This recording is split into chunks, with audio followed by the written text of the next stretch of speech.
Hi friends, welcome back to Ramya ಅಡುಗೆ ಮನೆ channel. ಇವತ್ತು ನಾನು ತುಂಬ ಸಿಂಪಲ್ಲಾಗಿ ಯಾವ ರೀತಿ ಟೊಮೊಟೊ ಚಟ್ನಿ ಮಾಡ್ಕೊಳ್ಳೋದು ಅಂತ ತೋರಿಸ್ಕೊಡ್ತೀನಿ ಬನ್ನಿ. ಇದಕ್ಕೆ ಒಂದು 4-5 ಟೊಮೊಟೊ ತೊಗೊಂಡಿದ್ದೀನಿ, ಕಡಲೆಬೇಳೆ, ಕಡಲೆಬೀಜ, ಕರಿಬೇವಿನ ಸೊಪ್ಪು, 1 ಸ್ಪೂನ್ ಜೀರಿಗೆ, ಒಣಮೆಣಸು ಮತ್ತು ಬೆಳ್ಳುಳ್ಳಿ.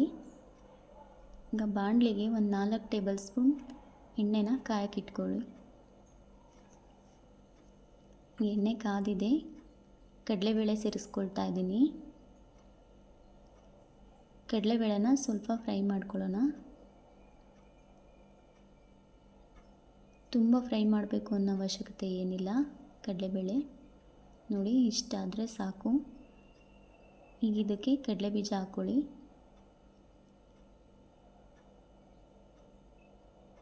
ಇದನ್ನು ಸ್ವಲ್ಪ ಫ್ರೈ ಮಾಡ್ಕೊಳ್ಳೋಣ.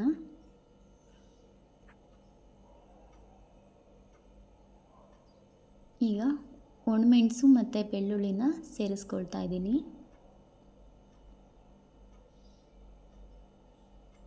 ಬೆಳ್ಳುಳ್ಳಿ ಸ್ವಲ್ಪ ಚೆನ್ನಾಗಿ ಫ್ರೈ ಆಗಲಿ. ಈಗ ಜೀರಿಗೆ, ಕರಿಬೇವು ಇದೆಲ್ಲನೂ ಚೆನ್ನಾಗಿ ಫ್ರೈ ಮಾಡ್ಕೊಳ್ಳೋಣ.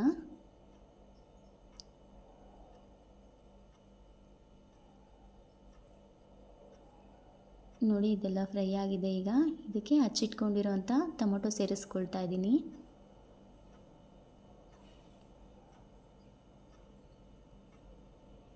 ಟೊಮೊಟೊನೂ ಅಷ್ಟೇ ಜಸ್ಟ್ ಒಂದು 2 ನಿಮಿಷ ಫ್ರೈ ಮಾಡ್ಕೊಳ್ಳಿ.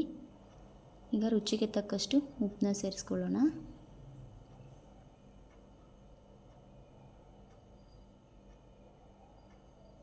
ಇದೀಗ ಫ್ರೈ ಆಗಿದೆ. ತಣ್ಣಗಾದ್ಮೇಲೆ ಜಾರಿಗೆ ಸೇರಿಸ್ಕೊಂಡು ರುಬ್ಕೊಳ್ಳೋಣ. ಇದನ್ನು ನೋಡಿ ಈಗ ಪೇಸ್ಟ್ ಮಾಡ್ಕೊಳ್ಳೋಣ ಬನ್ನಿ. ಇದಾಗಿದೆ. ಈಗ ಒಗ್ಗರಣೆಗೆ ಒಂದು 2 ಸ್ಪೂನ್ ಎಣ್ಣೆ ಹಾಕ್ಕೊಂಡಿದ್ದೀನಿ.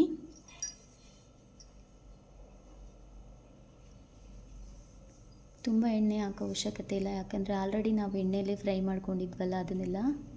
ಅದಕ್ಕೆ ಸಾಸಿವೆ, ಒಣಮೆಣಸು, ಕರಿಬೇವು ಇಷ್ಟನ್ನು ಒಗ್ಗರಣೆಗೆ ಸೇರಿಸ್ಕೊಳ್ಳೋಣ. ಮತ್ತು ಇಂಗು ಒಗ್ಗರಣೆಗೆ ಸೇರಿಸ್ಕೊಳ್ಳಿ. ಇಂಗು ತುಂಬಾ ಟೇಸ್ಟಿಯಾಗಿರುತ್ತೆ ಹಿಂಗೆ ಹಾಕೋದ್ರಿಂದ. ಈಗ ರುಬ್ಬಿಟ್ಕೊಂಡಿರೋಂಥ ಮಿಶ್ರಣನ ಇದಕ್ಕೆ ಸೇರಿಸ್ಕೊಳ್ಳೋಣ. ನೋಡಿ ಫ್ರೆಂಡ್ಸ್, ಸಿಂಪಲ್ ಆಗೇ ಹೋಯ್ತು. ಇದು ತುಂಬಾ ಟೇಸ್ಟಿಯಾಗಿರುತ್ತೆ. ಚಪಾತಿ, ರೊಟ್ಟಿ, ಮುದ್ದೆ, ಅನ್ನದ ಜೊತೆ ಎಲ್ಲನೂ ತುಂಬಾ ಚೆನ್ನಾಗಿರುತ್ತೆ. ನೀವು ಮನೇಲಿ ನೋಡಿ ಟ್ರೈ ಮಾಡಿ ಫ್ರೆಂಡ್ಸ್. ಈ ವಿಡಿಯೋ ನಿಮಗೆ ಇಷ್ಟ ಆಗಿದ್ದರೆ ಶೇರ್ ಮಾಡಿ, ಲೈಕ್ ಮಾಡಿ, ಸಬ್ಸ್ಕ್ರೈಬ್ ಮಾಡಿ ಫ್ರೆಂಡ್ಸ್. ಮತ್ತಷ್ಟು ಈಸಿ ರೆಸಿಪಿ ಜೊತೆ ಸಿಗೋಣ. Thank you.